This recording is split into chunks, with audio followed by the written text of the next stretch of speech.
They roll that way in New England, too. They roll that way in Minnesota. They roll that way in Wisconsin. They roll that way in Wyoming and Montana, and sometimes in parts of the Pacific Northwest. So I don't think it's that big a deal. Are you saying that in places like Wyoming and Montana... let's not forget Michigan. Assuming Uber were as prevalent in those towns as it is here... And the Dakotas... I just want to go back. I want to go back to Uber just for a moment. Just for a moment, because it relates to the weather and because I'm going to say I've gotten a bit of a beat down in the Twitter sphere. I clearly voiced my opinion that I don't think Uber should have to cap surge pricing. If they have to cap surge pricing, then I wonder, should New York City not charge for bridges and tolls tomorrow? Because I want to be...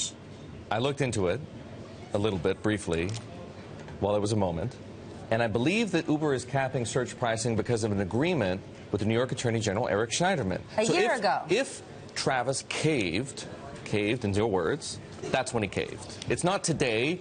He's bound by an agreement, right? If there's an emergency declared, he has to cap surge pricing. Okay. Now, I don't know, unfortunately, pardon me, what the cap is. That's important. So what I'd like to know, did he cave a year ago, just after New Year's Eve, when the whole world was complaining that their Uber rides on New Year's Eve cost upwards of $200? Well, guess what? That is why Uber clearly says, are you willing to pay for surge pricing? And what I want to know tomorrow, is this going to disincentivize Uber drivers for wanting to leave their homes and go out there on the road? That's the point. Did Travis make this agreement last year because he was under so much pressure and getting such a beatdown about crybabies on New Year's Eve?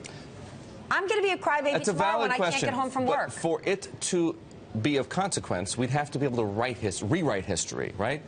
Journalism is the first draft of history. Rewriting history is a little more complicated.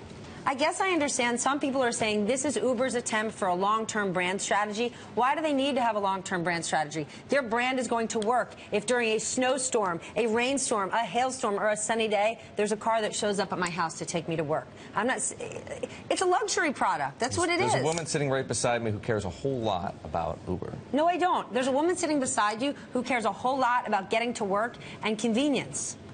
If I didn't, I'd take the subway. It's pretty convenient, last I checked. Not if you live where I do. Oh, no, we're not. I don't live near the subway. Again, you know, he loves to get into it. Everyone lives near the subway. You know what? Four blocks from the subway.